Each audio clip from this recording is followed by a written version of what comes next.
After 16 rounds, we know who's going to play finals in the RFL, but who'll finish where is anyone's guess.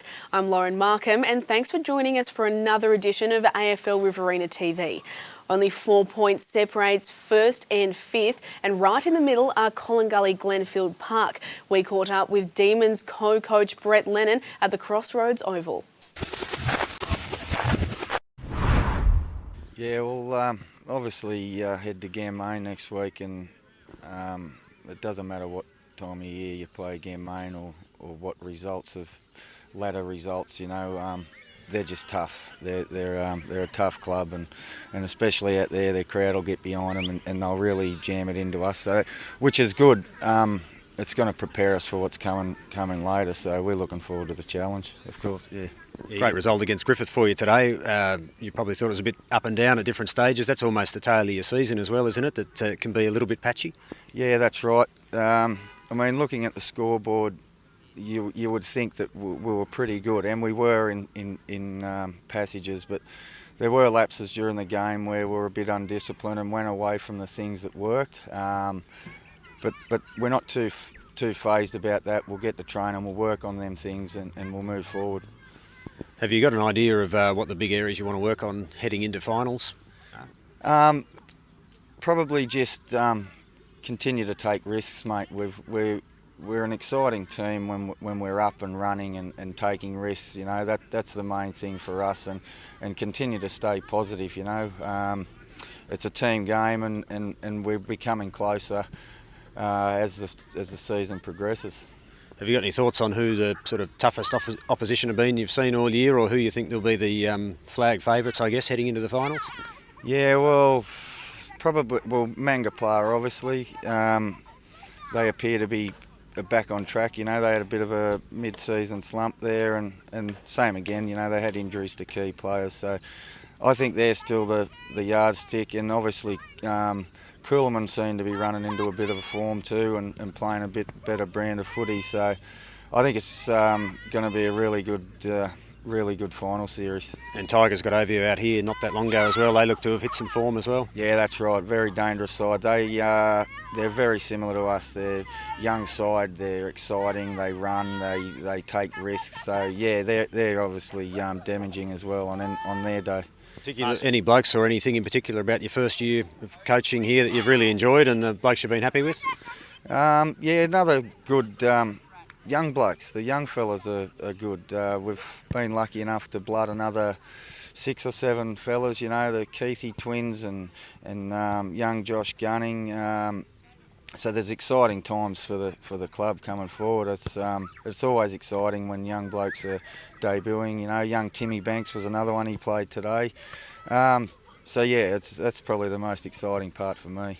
Good luck for the rest of the year and into the finals, mate. Yeah, cheers. Thanks, Pete.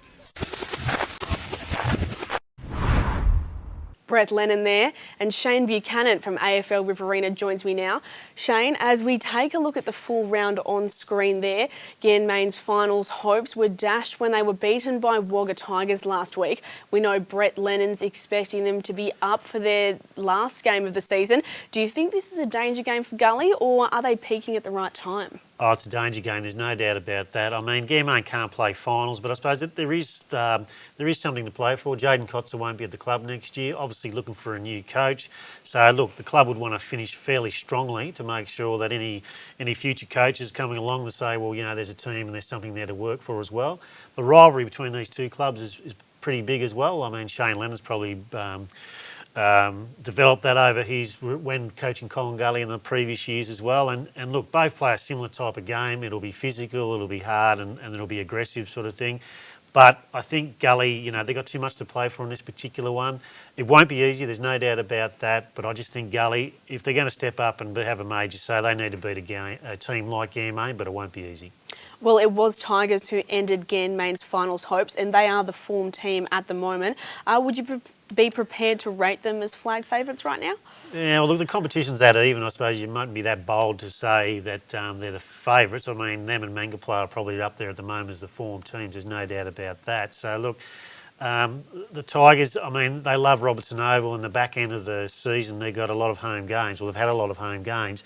They're a young team, a quick team, and they use Robertson Oval really well. So when it comes finals time, their makeup of their team is going to have a major say in the competition, because Narrandera is obviously, like Robertson Oval, is a massive ground, and speed is one criteria, or one real strength you need to have if you're going to win those games on those big grounds. Whereas up against Coolman, went and watched them last week against Mangapla. Look, they went in the game at half time. After three-quarter time, Laddams goes off the ground, but basically in the last quarter, Mangapla dominated out of the middle against Coolman, and Coolman really struggled. So look, probably a weakness maybe for Coolman is probably their leg speed as well, whereas Wagga Tigers, that's a real strength of theirs. So look, it's a really interesting game. I think Tigers would probably go into that game as warm favourites, I'd say. And Coolman have been kind of hard to get a read on all year. They have probably the toughest run in the league to the finals. They have plenty of experience, and they did beat the Tigers earlier, but can they do it again? Yeah, look, I don't think so. I mean, Coolman, you're so right in saying that their form's been up and down. There's no doubt about that. Have a heavy reliance on, I suppose, on certain players. And a lot of those players, maybe they're older players who haven't got leg speed. So some of the younger players who they've been blooding throughout the year will need to step up, because those guys have got leg speed and whatever else. So it's a bit of a transition, I suppose, for Coolman. But look, they've still got the cattle to win it. There's no doubt about that. On their day, they're up. Like all top 5 teams, they're even. But I just think Tigers' form's been pretty red hot at the moment, and heavy reliance obviously on John Buchanan up forward. If Tigers can probably find a Brad Graham who can clunk a few more marks as well, he's a big boy, and that'll make Tigers more dangerous up forward. Who have also had a heavy reliance on Angus Durnan as well, has been really kicking goals regularly. But no, I don't think they can. I think Tigers, their form's been pretty good. And Mango, they travel to Griffith. They've got 2 of the main contenders for the league's Player of the Year award in action at that game. Can Ben King inspire his men to get the win? Look, I don't think so. I think Griffith, they've got their injury concerns. So, and they've been struggling in recent weeks, there's no doubt about that. I suppose attitude will come into it as well. I suppose, do Griffith say, well, the season's over, we're not as hungry as what we should be, maybe. But look, Mango's form last week, especially in that last quarter, they had full of run. Matt Collins off halfback was exceptional. They were really good in the midfield with Pettygrove and Dickerson in the ruck. Sandbrook was outstanding in midfield as well. And they're in red hot form, Mango. I just think they've got too much to play for, and I think they'll get over the Swannies.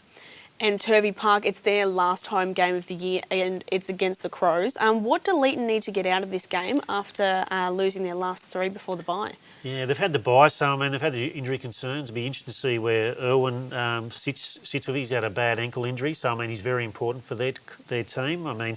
He'll structure them up either at centre half forward or full forward. So look, Leeton need to build momentum. Had the bye, need to get back on track. A bad July, need to get a couple of wins and then build for finals, and then hopefully have a real major say come finals time. Well, Shane, thanks for coming in, and enjoy a big weekend of footy. Thank you.